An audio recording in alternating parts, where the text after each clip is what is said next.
Hello, നമുക്കൊന്ന് കുറച്ച് cute stickers ഉണ്ടാക്കിയാലോ? ഞാൻ ഈ ഇമേജസ് ഒക്കെ പിൻട്രസ്റ്റിൽ നിന്ന് ഡൗൺലോഡ് ചെയ്തെടുത്താട്ടോ. എനിക്ക് പിന്നെ ഇത് വരച്ചിരിക്കാൻ നേരമില്ലാത്തത് കൊണ്ട് ഞാനൊക്കെ ട്രേസ് ചെയ്യാണ് ചെയ്തത്. ഇനി നമുക്കൊരു ബ്ലാക്ക് പെന്നോ അല്ലെങ്കിൽ സി ഡി മാർക്കറോ വെച്ചിട്ട് ഇതുപോലെ ബോർഡേഴ്സ് ഒന്ന് വരച്ചെടുക്കാം കേട്ടോ. അപ്പോൾ എല്ലാ ഇമേജസിനും ഞാൻ ഇതുപോലെ ഒന്ന് ബോർഡേഴ്സ് വരച്ചെടുത്തിട്ടോ. ഇനി അടുത്ത പരിപാടി കളറിങ്ങാണ്. ഞാൻ ഇവിടെ സാധാ സ്കെച്ച് പെന്നാട്ടോ യൂസ് ചെയ്യുന്നത്.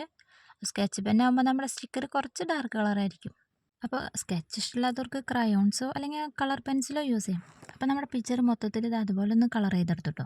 ഇനി ഓരോ പിക്ചേഴ്സും ഇതിൽ കാണുന്ന പോലെ കുറച്ച് വൈറ്റ് സ്പേസ് വിട്ടിട്ട് വേണം കേട്ടോ വെട്ടിയെടുക്കാനായിട്ട്.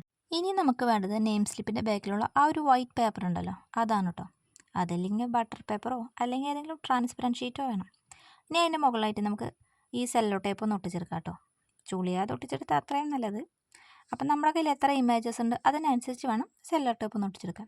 ഇനി ഇമേജസ് ഓരോന്നായിട്ട് വെച്ച് കൊടുത്തതിന് ശേഷം ഒന്നുകൂടെ അതിൻ്റെ മുകളിൽ നമുക്കൊന്ന് സെല്ലോ ടേപ്പ് ഒട്ടിച്ചെടുക്കാം. അപ്പോൾ ഇത്ര ഉള്ളട്ടാണ് നമ്മുടെ സ്റ്റിക്കറിൻ്റെ പരിപാടി. ഇനി ഇത് കട്ട് ചെയ്യുമ്പോൾ ആ വൈറ്റ് പോർഷൻ്റെ അവിടെ നിന്ന് കുറച്ച് നീക്കിയിട്ട് വേണം കട്ട് ചെയ്യാൻ, അല്ലെങ്കിൽ നമ്മുടെ സ്റ്റിക്കർ വർക്ക് ആവില്ല കേട്ടോ. ഞാൻ ഈ സ്റ്റിക്കേഴ്സ് വെറുതെ ഉണ്ടാക്കിയത് കേട്ടോ. അപ്പോൾ ഇത് കണ്ടപ്പോൾ എൻ്റെ മോന് ഭയങ്കരമായിട്ട് ഇഷ്ടപ്പെട്ടു. അപ്പോൾ അവന് സൂപ്പർമാനും ഹൾക്കും സ്പൈഡർമാനൊക്കെ വേണം. അപ്പോൾ അതും കൂടി ഞാൻ ഈ കൂട്ടത്തിലുണ്ടാക്കി. ഇനി നമ്മുടെ സ്റ്റിക്കർ വർക്കിംഗ് ആണോ നോക്കണമല്ലോ. സംഭവം നന്നായിട്ട് വർക്ക് ചെയ്യുന്നുണ്ട്. അപ്പോൾ വീഡിയോ ഇഷ്ടപ്പെട്ടാൽ ഒന്ന് ലൈക്ക് ചെയ്യാനും സബ്സ്ക്രൈബ് ചെയ്യാനും മറക്കണ്ട.